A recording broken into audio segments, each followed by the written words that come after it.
Welcome dear students, अस्सलाम वालेकुम। This is doctor Hadi here. Biochemistry से आज का टॉपिक है ट्रांसजेनिक एनिमल्स या ट्रांसजेनिक ऑर्गेनिजम्स या ट्रांसजेनेसिस। पहले हम आते हैं ट्रांसजेनेसिस की डेफिनेशन की तरफ। ट्रांसजेनिक एनिमल्स या ट्रांसजेनिक ऑर्गेनिजम्स वो जानदार, वो लिविंग थिंग्स जिनके अंदर हम किसी और बाहर से लिया हुआ डीएनए उसके बॉडी के अंदर इंसर्ट करते हैं। ऐसे जानदारों को कहते हैं ट्रांसजेनिक ऑर्गेनिजम्स। यहाँ पर एक लफ्ज़ होता है फॉरेन डीएनए। अगर आप किसी एक जानदार में किसी दूसरे जानदार का डीएनए ऐड करेंगे तो उस जानदार का नाम हो जाएगा ट्रांसजेनिक ऑर्गेनिज्म। अब लेट्स सपोज यहाँ पर एक ऑर्गेनिज्म है ए, ये एक ऑर्गेनिज्म है, और यहाँ पर एक दूसरा ऑर्गेनिज्म है, इसका नाम है बी। दो डिफरेंट ऑर्गेनिजम्स हैं। हमें पता है कि इसके अंदर अपना डीएनए मौजूद है, इसके अंदर भी अपना डीएनए मौजूद है, और हमें यह भी मालूम है कि जब आप डीएनए को खोल देते हैं तो डीएनए के अंदर आपको क्या नज़र आएगा? डीएनए के अंदर आपको जीन नज़र आएंगे। जीन्स, बहुत सारे जीन्स आपको नज़र आएंगे। और जीन क्या है? जीन एक जानदार की पहचान है। एक जानदार के जिस्म का सारा डेटा जीन के अंदर है, डीएनए के अंदर है। जिस तरह आप एक यूएसबी को, मैं इस डीएनए को यूएसबी का नाम देता हूँ। क्यों? जिस तरह आप यूएसबी के अंदर डेटा स्टोर करते हैं, मुख्तलिफ़ किस्म के बुक्स है, मुख्तलिफ़ किस्म के आपके पास डॉक्यूमेंट्स है, डॉक्यूमेंट्रीज़ है, मूवीज़ है, जो भी है वो आपके पास आप यूएसबी में स्टोर करते हैं। तो एक इंसान या किसी दूसरे जानदार का जो खसूसियात है पूरे जिस्म का, वो इस डीएनए के अंदर छुपा हुआ है। और डीएनए के अंदर फिर वो किस चीज़ की शक्ल में है? जीन की शक्ल में है, जीन। ठीक है। तो अब आप आप कह सकते हैं आपके आंखों का कलर अगर ब्लैक है तो वो असल में जीन है, उसका अपना जीन है। इसी तरह अगर ब्राउन कलर है तो वो भी उसका अपना जीन है। जिल्द का कलर है, बाल का कलर है, ठीक है। फूल की तरफ आप जाए, फूल के अंदर रेड कलर है तो रेड कलर का जीन मौजूद है। किसी भी जानदार के जिस्म के अंदर जो खसूसियात आपको नज़र आते हैं वो तमाम के तमाम खसूसियात डीएनए के अंदर है और जीन की शक्ल में वो स्टोर होते हैं, छुपे हुए होते हैं। अब मैं वापस अपने टॉपिक की तरफ आता हूँ। जब आप एक जानदार से डीएनए सारा का तस्वर तो अक्सर नहीं ले जाते कि डीएनए के अंदर क्या जीन्स होते हैं, मतलब ये डीएनए के अंदर एक जीन है, ये दो जीन है, ये तीन जीन है। डीएनए के अंदर बहुत सारे जीन्स हैं।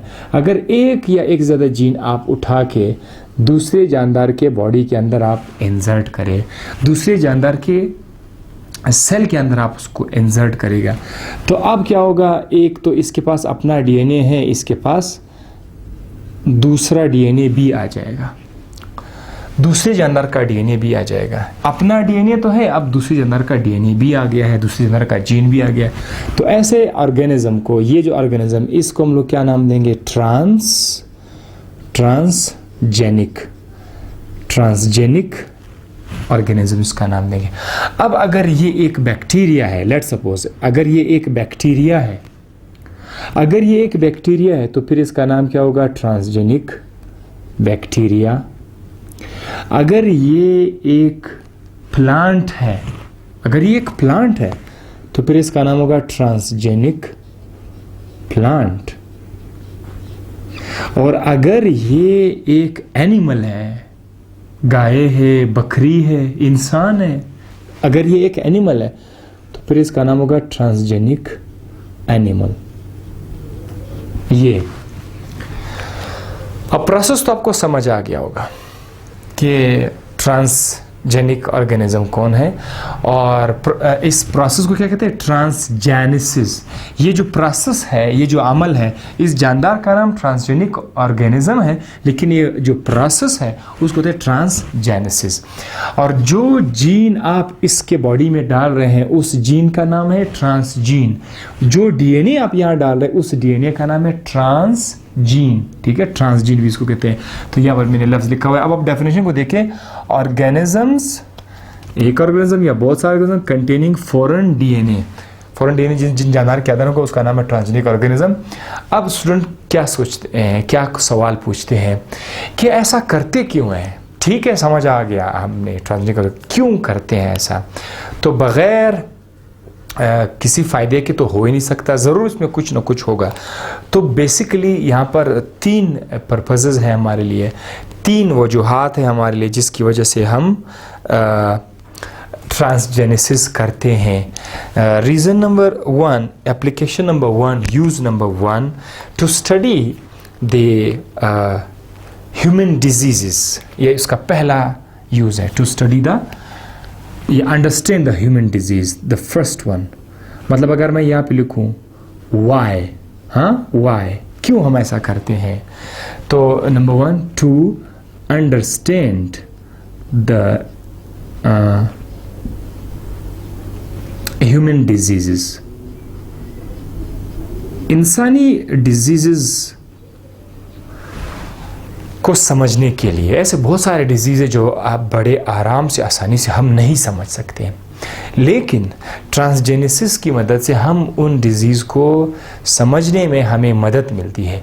जैसे कि एक बीमारी है अल्जाइमर डिजीज़, जिसमें इंसान की मेमोरी स्लो डाउन होती है। उस बीमारी को, उसके पीछे काफ़ी रीज़न्स होते हैं, काफ़ी केमिकल पाथवेज होते हैं, 1 नहीं, 2 नहीं, 4 नहीं, बहुत सारे पाथवेज होते हैं। उन पाथवेज में से उनको समझने के लिए, 1 या 2 पाथवेज को समझने के लिए हम क्या करते हैं, हम ट्रांसजेनेसिस करते हैं। तो इसका पहला एप्लीकेशन ये हुआ, इंसानों के अंदर जो बीमारी है उसको समझने के लिए हम ये करते हैं, नंबर 1। नंबर 2, और क्यों करते हैं, फार्मास्यूटिकल प्रोटीन्स, फार्मास्यूटिकल प्रोटीन। अब आप यहाँ पर ये भी लफ्ज़ यूज़ कर सकते हैं बतौर ड्रग्स, इलाज। अब आप देखो, इलाज के लिए बहुत सारे ऐसे डिजीज़ होते हैं जिनका इलाज हम करना चाहते हैं। इलाज के लिए हमें क्या चाहिए, हमें दवाई चाहिए, और दवाई अक्सर किसी भी नेचर का हो सकता है। ऑर्गेनिक दवाई भी हो सकती है, इनऑर्गेनिक भी हो सकती है। ऑर्गेनिक के अंदर वो कार्बोहाइड्रेट भी हो सकता है, वो लिपिड भी हो सकता है, वो प्रोटीन भी हो सकता है। तो हम लोग क्या करते हैं, इस ट्रांसजेनिक ऑर्गेनिज्म से हम अक्सर औकात ख़ास किस्म के प्रोटीन को हासिल करते हैं।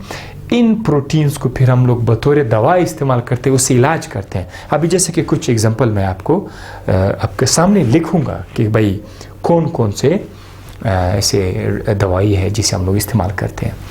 ये तो दूसरा, मतलब दवाई के लिए। थर्ड वन क्या है हमारे पास, थर्ड वन जो है वो है हमारे पास farm animals, transgenic farm animals. यहाँ पर एक लफ्ज़ है, एक है फार्म एनिमल्स और एक है PHAM, फार्म एनिमल्स। इसमें थोड़ा फर्क होना चाहिए। अगर किसी एनिमल से आपको खुराक मिल जाए, कब, ट्रांसजेनेसिस के बाद, कब, ट्रांसजेनेसिस के बाद, ट्रांसजेनिक एनिमल से अगर आपको खुराक मिल जाए तो ऐसे जानदार को तो फार्म एनिमल्स। हमारे पास आजकल कितने सारे फार्म एनिमल्स हैं, ठीक है, फार्मी प्लांट्स भी है, ठीक है, फार्म के मुर्गी भी होते हैं, फार्म के जो है बेल भी होते हैं, मुख्तलिफ किस्म के जानदार हमारे पास है जो हमें खुराक देते हैं, दूध देते हैं, गोश्त देते हैं वगैरह, ठीक है, वो फार्म एनिमल्स है। सब्ज़ी भी हमें मिलते हैं, तो ये फार्म। अब ये जो PHAM फार्म एनिमल्स है, ये असल में उन एनिमल्स को जो खुराक हमें देते हैं, जो हमें दवाई देते हैं, फार्मेसी, हर तरह ड्रग की तरफ इशारा है। तो आप लोगों ने इधर फ़र्क करना है, ठीक है। FAM farm and PHAM farm, both are farm, लेकिन स्पेलिंग में थोड़ा फ़र्क है। जिन जानदारों से आपको दवाई मिलती है उनको हम लोग बायोरिएक्टर्स भी कह सकते हैं, ठीक है, एनिमल्स बायोरिएक्टर भी कह सकते हैं इसको। तो चलिए मैं आपको थोड़ा बताता हूँ कि नंबर 1 इज़ हमारे पास जो फार्म एनिमल्स, मैं आपको बताऊँ फार्म एनिमल्स, यहाँ से लिखते हैं फार्म एनिमल्स। अगर मैं सबसे पहले ये लिखो फार्म एनिमल्स, कौन कौन से जानदार है जिसे हमें दवाई मिलती है? नंबर 1 काऊ, ठीक है। गाय से हमें क्या क्या मिलते हैं? गाय से हमें मिलता है लैक्टोफेरिन, गाय से मिलते हैं लैक्टोफेरिन। अच्छा, इसके अलावा यहाँ से मिलेगा इंटरफेरोन, ये जो लैक्टोफेरिन है ये आमतौर पर गाय के मिल्क से और ह्यूमन जो फीमेल मिल्क है वहाँ से भी ये निकलता है लैक्टोफेरिन। लेकिन इसको हम लोगों ने आजकल इलाज के लिए इस्तेमाल करना शुरू किया हुआ है। ये स्टमक के अंदर अल्सर हो उसके इलाज के लिए यूज़ होता है, कहीं पर बैक्टीरियल इन्फेक्शन हो, हत्ता कि वायरल इन्फेक्शन हो, हेपेटाइटिस जैसे इन्फेक्शन हो, वहाँ पर ये इसको हम लोग इस्तेमाल करते हैं बतौर ड्रग। और ये जो लैक्टोफेरिन है ये हमें कहाँ से मिलता है? काऊ से मिलता है। तो आज अगर हर काऊ से नहीं मिलता है या कम मिलता है तो हम क्या करते हैं, हम किसी भी काऊ को ट्रांसजेनिक करके उस काऊ से क्या बना लेते हैं? ये प्रोटीन बनना शुरू करेंगे। अब एक चीज़ और मैं आपको बताता चलो, जो कि आप लोग इस वक्त सोच रहे हैं कि ये मतलब क्या हो रहा है, व्हाट इज़ गोइंग ऑन। अगर इस जानदार, देखिए ये जो जानदार है इसके अंदर डीएनए है, इसके अंदर जीन है, ठीक है, जीन है। यहाँ पर इसके अंदर एक जीन है, ये जो जीन है, लेट सपोज ये एक जीन है, और ये जो जीन है ये आमतौर पर क्या बना रहा है? लैक्टोफेरिन बना रहा है। ये हमें पता है आपकी बॉडी के अंदर सब कुछ जो कैरेक्टरिस्टिक्स है, जो कुछ बन रहा है, जो एंजाइम बन रहे हैं, जो प्रोडक्ट्स बन रहे हैं, वो इस डीएनए के अंदर मौजूद है। तो डीएनए के अंदर बहुत सारे जीन्स हैं। आप डीएनए के अंदर एक जीन आपने उठा लिया है, एक जीन है, और वो जीन किस चीज़ के को बनाने वाला जीन है? वो लैक्टोफेरिन का जीन है। अब आप देखो इस जानदार के अंदर वो लैक्टोफेरिन वाला जीन नहीं है, तो हम क्या करते हैं? हम यहाँ से जीन को उठा के इस जानदार के अंदर डाल देते हैं। इस जानदार का खसूसियत, इस जानदार को अब एक नई क्वालिटी मिल जाती है। कैसे? न्यू क्वालिटी, नई खसूसियात।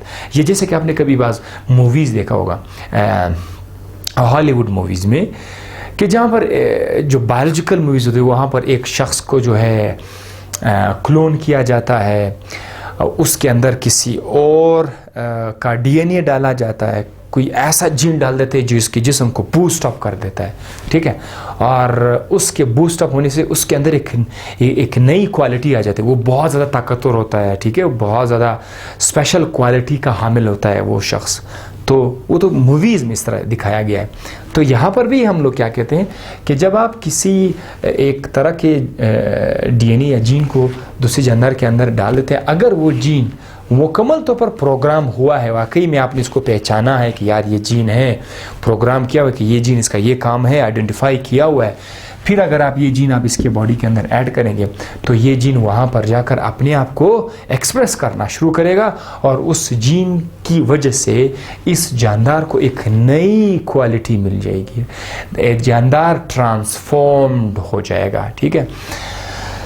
तो अब ये जानदार लैक्टोफेरिन देना शुरू करेगा, मिल्क में, खासकर अपने दूध में वो लैक्टोफेरिन देना शुरू करेगा। तो इस तरह से हम लोग किसी भी काम के जीन को एक बार आइडेंटिफाई करते हैं, किसी जानदार के अंदर आइडेंटिफाई करते हैं, फिर उस जीन को दूसरे जानदार के अंदर डाल देता है कि उसके अंदर नई क्वालिटी आ जाए। या हम लोग क्या करते हैं, हम किसी डीएनए के अंदर जो जीन है उसको थोड़ा सा मॉडिफाई करते हैं, थोड़ा उसको चेंज कर देते हैं, फिर उस जीन को किसी दूसरी बॉडी के अंदर हम लोग ऐड कर लेते हैं। तो उस तरीके से भी उसको एक नई पहचान मिल जाती है। तो बहरहाल आप जो हम बात कर रहे थे फार्म एनिमल्स का, कि ऐसे जानदार जिसके अंदर हम लोग फॉरेन डीएनए डालकर उसे काम लेते हैं, उसमें से पहले काऊ आ रहा है, लैक्टोफेरिन और इंटरफेरोन। इंटरफेरोन जो है ये आपकी बॉडी में अक्सर एक सेल दूसरे सेल के साथ जब रब्ता करते हैं, तो सेल एक सेल दूसरे सेल के साथ, मोबाइल फ़ोन तो यूज़ नहीं करते हैं, लेकिन एक सेल दूसरे सेल के साथ जब रब्ता करते हैं तो एक केमिकल रिलीज़ करती है, ख़ास किस्म का ग्लाइकोप्रोटीन केमिकल है, सिग्नलिंग केमिकल है, और ये वायरल इन्फेक्शन में बहुत ज़्यादा जब आपके शरीर के अंदर वायरस आ जाता है तो ये वो सेल जो है वो इंटरफेरोन्स को निकालना शुरू करते हैं। तो ये भी हमारे पास आजकल अवेलेबल है, इन जो काऊ है, काऊ से हम लोग बना लेते हैं, ठीक है, बहुत ज़्यादा हमारी बॉडी में भी है लेकिन वो कम है, लेकिन हम लोग उसको बहुत ज़्यादा मिकदार में बना सकते हैं इंटरफेरॉन से, ठीक है, ये आ गए। अच्छा, इसके साथ ही गाउट से आप लोग जो है टिश्यू प्लाज्मिनोजन एक्टिवेटर, गोट से, बकरी से आप जो है टिश्यू प्लाज्मिनोजन एक्टिवेटर TPA, ये भी बहुत मशहूर केमिकल है, टिश्यू प्लाज्मिनोजन एक्टिवेटर। इसको हम लोग यूज़ करते हैं मुख्तलिफ डिजीज़ में, हम इसको यूज़ करते हैं। ये भी हमें कहाँ से मिलता है? गोट से मिलता है, बकरी से हमें मिलता है। अब बकरी खुद से नहीं दे रहा है, ये हमने बकरी के अंदर इसका जीन कहीं और से बकरी के अंदर डाला, वो जीन बकरी के अंदर एक्सप्रेस होना शुरू हुआ, वो उस जीन की वजह से बकरी के दूध में ये जो TPA है ये आना शुरू कर दिया, और मिल रहा है, बहुत ज़्यादा मिल रहा है। इसके साथ माउस है, चूहा, माउस से हमें क्या मिला? इम्यूनोग्लोब्युलिन्स, ये जो आपके एंटीबॉडीज़ है, antibodies IgA, IgG, IgM, IG, जो एंटीबॉडीज़ है जो डिफेंस में काम करते हैं, वो एंटीबॉडीज़ हमें यहाँ से इस चूहे से अब मिल सकते हैं हमें, ठीक है क्या? मैं एंटीबॉडीज़, और एंटीबॉडीज़ जो है वो इम्यून सिस्टम का हिस्सा है, तो ये हमें यहाँ से मिलते हैं। चूहा भी आप लोग यूज़ कर सकते हैं। इसके साथ पिग जो है, पिग लोग यूज़ करते हैं, पिग से आपको क्या मिलता है? हीमोग्लोबिन आपको मिल जाता है, पिग को भी यूज़ करते हैं। तो मतलब एक बिल्कुल एक नई सोच है कि जो जानदार पहले कोई उनके अंदर कोई क्वालिटी नहीं थी, कोई खासियत नहीं था, आज वो जानदार कोई एक्स्ट्रा खासियत उसने शो किया। तो इस तरह के जानदार जो फार्म एनिमल्स हैं, जो जिससे आपको दवाई मिलती है, उसको आप लोग क्या नाम देते हैं? एनिमल्स बायोरिएक्टर्स भी आप उसको कह सकते हैं, एनिमल्स बायोरिएक्टर्स भी आप उसको कह सकते हैं। तो अच्छा, ये तो आपने एनिमल्स को जो है आपने क्लोन किया, आपने ट्रांसजीन कर दिया, उसके अंदर ट्रांसजेनेसिस आपने क्रिएट किया। प्लांट का भी मैं आपको बड़ा अच्छा एग्जांपल देता हूँ कि क्या हम लोग प्लांट के अंदर भी कोई नई क्वालिटी ला सकते हैं? तो जी हाँ, बिल्कुल ला सकते हैं। देखिए, बाज़ प्लांट्स को कुछ प्रॉब्लम्स होते हैं, बाज़ ऐसे प्लांट्स होते हैं जो खुश्की को बर्दाश्त नहीं कर सकते हैं, बहुत ज़्यादा पानी देना पड़ता है। तो अगर हम लोग उस प्लांट के अंदर कोई ऐसा जीन डाल दे जो खुश्की को बर्दाश्त करने वाला जीन हो, मे भी किसी ऐसे प्लांट में, जो ऐसे प्लांट हमें आसपास मिल जाए जो खुश्की को बहुत ज़्यादा बर्दाश्त करते हैं, तो हम उस प्लांट के अंदर देखेंगे यार ये अगर खुश्की को बर्दाश्त कर सकते हैं तो इसके अंदर ज़रूर कोई जीन होगा। पहले हम लोग वो जीन आइडेंटिफाई करेंगे, फिर उस प्लांट से उस जीन को उठा के उन प्लांट की बॉडी के अंदर ऐड करेंगे जो खुश्की को बर्दाश्त नहीं कर सकते, जो ड्रफ को बर्दाश्त नहीं कर सकते। और हम कामयाब हो गए ऐसे बहुत सारे प्लांट्स में जो पहले खुश्की को बर्दाश्त नहीं कर सकते थे लेकिन अब बर्दाश्त कर सकते। नंबर 2, कुछ ऐसे प्लांट्स हैं जिन पर पेस्ट अटैक करता था, पेस्ट या इंसेक्ट्स उस पर अटैक करके उसको सारा ख़राब कर देता। हमने प्लांट के अंदर ऐसे DNA, ऐसा जीन डाला हुआ कि जिसकी वजह से वही प्लांट अब अपने बॉडी से इंसेक्टिसाइड्स या जो पेस्टिसाइड वो बनाना शुरू कर दिया। ये इंसेक्टिसाइड जो है ना, ये मक्खियों को जो है इंसेक्ट्स को मारने वाली एक दवा है, इंसेक्टिसाइड, ठीक है, पेस्टिसाइड्स, ये सारे के सारे। तो प्लांट के अंदर एक नई क्वालिटी आ गई, पहले वो नहीं कर सकता, अब वो कर ले। तो कौन सा ज़्यादा, हर शख्स किस प्लांट को ज़्यादा लाइक करेगा? भाई मुझे ऐसे प्लांट चाहिए जो बीमार नहीं होता हो, जिन पर इंसेक्ट का अटैक नहीं होता हो। तो आजकल उसके लिए अवेलेबल है, ट्रांसजेनिक प्लांट्स अवेलेबल है। इसी तरह हमने प्लांट्स को ट्रांसजेनिक करके हमें बहुत सारे फ़ायदे मिले, पैसा मिला, खुराक मिला, ठीक है, इकोनॉमी काफ़ी बढ़ गई इसकी वजह से, एनिमल्स आ गए, एनिमल्स की दवाई बढ़ गई, धड़ाधड़ पैसे आ रहे, इकोनॉमी बढ़ रही है। ये मॉडर्न दुनिया का एक बहुत बड़ा टॉपिक है, बहुत फोकस है, बहुत ज़्यादा मॉडर्न है, बहुत सारे लोग इसके अंदर हैं, ठीक है। और ये बहुत ज़्यादा, बाज़ लोग जो है कहते हैं कि ये ख़तरनाक भी हो सकता है, मतलब पूरा का पूरा बायोटेक्नोलॉजी, क्योंकि ये सब के सब इसके अंदर आ रहा है। नाम बायोटेक्नोलॉजी है लेकिन टॉपिक्स के अंदर बोल रहा है, तो इसको बड़े एहतियात के साथ फिर हैंडल भी करना पड़ता है। अच्छा, प्लांट्स को आपने कर लिया। अब बैक्टीरिया की बारी आ रही है। बैक्टीरिया को भी आप, बैक्टीरिया के अंदर भी आप किसी का जीन डाल सकते हैं, वो एक्सप्रेस करेगा, तो वो बैक्टीरिया से आपको ज़रूरत का प्रोडक्ट मिलना शुरू हो जाएगा। जैसे कि इंसुलिन, इंसुलिन का जो जीन है वो हम उठाएंगे और उसको बैक्टीरिया के अंदर हम ऐड कर देते हैं। वो जो जीन है बैक्टीरिया का, बैक्टीरिया के अंदर वो एक्सप्रेस करना शुरू करेगा। लेट्स सपोज इस बार डीएनए है, हमारे पास डीएनए के अंदर बहुत सारे जीन्स हैं, उसमें से एक जीन जो है वो किस चीज़ का है, वो इंसुलिन का है। अब इंसुलिन ये एक हार्मोन है जो ग्लूकोज के लेवल को कम करते हैं। इंसुलिन, जब ये इंसुलिन की कमी हो जाती है तो बंदे को शुगर हो जाता है, शुगर के मरीज के लिए। अब ये इंसुलिन हमें बहुत कम मिलता था पहले, लेकिन क्या हुआ, बायोटेक्नोलॉजी की मदद से या ट्रांसजेनिसिस की मदद से हमने ये जीन को सेपरेट करके बैक्टीरिया के अंदर डाला। बैक्टीरिया के अंदर वो जो जीन है उसने अपने आप को एक्सप्रेस करना शुरू कर दिया, और इसी बैक्टीरिया से अब हमें क्या मिलना शुरू हुआ, इंसुलिन। इस तरह से तो बैक्टीरिया से भी आपको फ़ायदे मिल रहे हैं। हत्ता कि ऐसे बैक्टीरिया भी हम लोगों ने बना लिए, ट्रेन बैक्टीरिया, जो हमारे माहौल को साफ़ करते हैं। हमारे माहौल के अंदर, हवा के अंदर अगर कोई पोल्यूटेंट है जो हमारे माहौल को आलूदा कर रहा है, पोल्यूट कर रहा है, हमने ऐसे बैक्टीरिया को क्लोन किया, बना लिया, ट्रांसजेनिक बनाया उनको, कि वो स्पेसिफिकली जाकर उस जहरीले चीज़ को खाना शुरू कर लेगा। तो बैक्टीरिया के अंदर पहले ये क्वालिटी नहीं थी, लेकिन अब बैक्टीरिया ने क्वालिटी बना ली।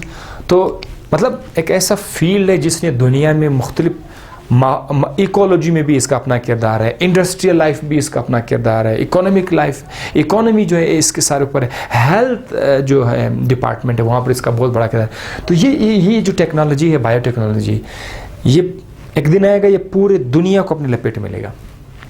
We all will be under that biotechnology, और हमें तो अभी भी बहुत सारे आसार नज़र आना शुरू हो गए हैं। ये था टॉपिक आपका।